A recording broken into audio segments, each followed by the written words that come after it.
नमस्कार दोस्तों, स्वागत है आपका अपने YouTube चैनल FM ज्ञान पे, जहां पर हम और आप financial and money related video पे बात करते हो। कोशिश करते हैं अपनी हर नई वीडियो के साथ कुछ नई चीज़ सिखा सके। आज के फाइनेंशियल ज्ञान टॉपिक में हम यहां पर यस बैंक से रिलेटेड इंपॉर्टेंट अपडेट के बारे में बात करने वाले हैं। जैसा कि आपने थंबनेल देख के पढ़ ही लिया होगा कि क्या यस बैंक 50 रुपए को टच कर सकता है कि नहीं कर सकता, उसके बारे में एक छोटा सा एनालिसिस रखेंगे।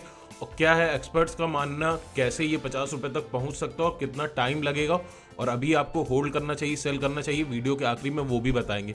साथ ही साथ वीडियो स्टार्ट करने से पहले एक छोटी सी जानकारी, ग्रो ऐप्स में इन्वेस्टमेंट हमने एक नया वीडियो बनाया, आपको डिस्क्रिप्शन और कमेंट में लिंक मिल जाएगा कि कैसे हमने म्यूचुअल फंड में 1 साल तक इन्वेस्ट करा और 1 साल में इन्वेस्ट करने के बाद हमें कितना रिटर्न मिला। तो उस वीडियो को भी जरूर देखिएगा इस वीडियो के बाद।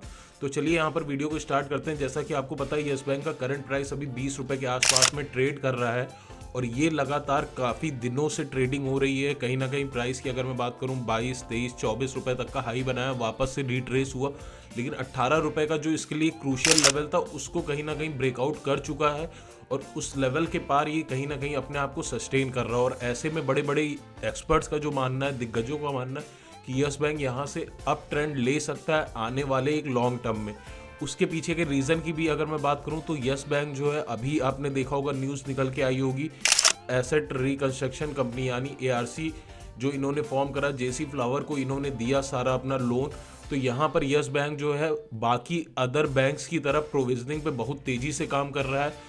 Q2 financial year 2000 last year की अगर मैं बात करूं और इस साल के Q2 की रिजल्ट की मैं बात करूं तो जो लास्ट ईयर जो था इनका प्रोविजनिंग वो था लगभग 548 करोड़ के आसपास, और इस ईयर इन्होंने शिफ्ट करके 350 करोड़ के आसपास हो गया है, जो कि लगभग 54% हायर है लास्ट Q2 के हिसाब से।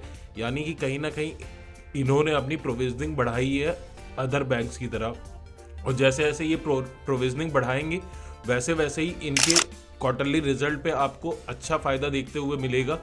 अब यहाँ पर मानना ये है कि लगातार जो क्वार्टरली रिजल्ट चेंज हो रहे हैं, अगर अगला जो क्वार्टर आता है यानी कि Q3 का जो हमें रिजल्ट देखने को मिलता है, अगर वहाँ पर भी हमें एक अच्छा खासा इनकम देखने को मिलती है और साथ ही साथ प्रोविजनिंग ऐसे ही देखने को मिल रही है, तो आने वाले नेक्स्ट 2 क्वार्टर में, या फिर अगर हम बात करें नेक्स्ट 3 क्वार्टर यानी 6 से 9 मंथ के बीच में, ये लगभग 48 से 50 रुपीज़ तक का प्राइस पहुँच सकता है। क्योंकि यहाँ पर जो यस बैंक में लोग प्रॉफिट बुकिंग के लिए आ रहे थे, वो प्रॉफिट बुकिंग के बजाय अब यहाँ पर स्टेबिलिटी ढूंढ के एक लॉन्ग टर्म इन्वेस्टमेंट कर सकते हैं, क्योंकि यहाँ से यस बैंक का स्टेबिलिटी देखने को मिल रही है। और सबसे बड़ी बात ये, 18 रुपए के बाद अगर जो अगले लेवल्स की मैं बात करूँ, जो कि अगले कुछ दिनों में नहीं होगा लेकिन हाँ 2-3 महीनों में हम देख सकते हैं, पहला लेवल 24 के आसपास, दूसरा लेवल 32 के आसपास, अगर यहाँ तक ये प्राइस पहुँच जाता है तो डेफिनेटली 48 to 50 रुपीज़ तक पहुँच सकता है। ऐसा एक्सपर्ट्स का मानना है, मेरा मानना नहीं है, मैं आपको डायरेक्ट बता रहा हूँ। ये सारी चीज़ें आप बगल में न्यूज़ में भी देख सकते हैं। ये सारी चीज़ें CGL सिक्योरिटीज़ और भी अनदर एक्सपर्ट्स की बात करें तो उन्होंने ये प्राइस टारगेट दिए हुए हैं।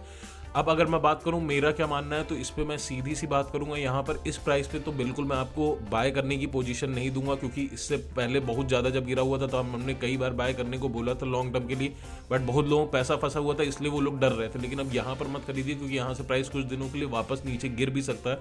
लेकिन हाँ, यहाँ से अगर हम बात करें जो अगला 1-1.5 साल जो इसमें इन्वेस्टमेंट की बात हो रही थी कि एक लॉन्ग टर्म में अच्छा ग्रोथ दिखने को मिलेगा, वो अगर हम बात करें यस बैंक के लिए 2023 बनता हुआ देखने को मिल सकता है। एक अच्छा खासा इन्वेस्टमेंट का लगभग नहीं ज़्यादा तो डबल आपका रिटर्न कर सकता है। तो यहाँ पर आप इस स्टॉक में ज़रूर पैसा लगा सकते हैं और अपने रिस्क के अनुसार ही लगाइएगा। कोई ऐसा नहीं है कि मैं कह रहा हूँ तो आप एकदम से लगा दीजिए, जितना आपको रिस्क लग रहा हो उस हिसाब से लगाइएगा।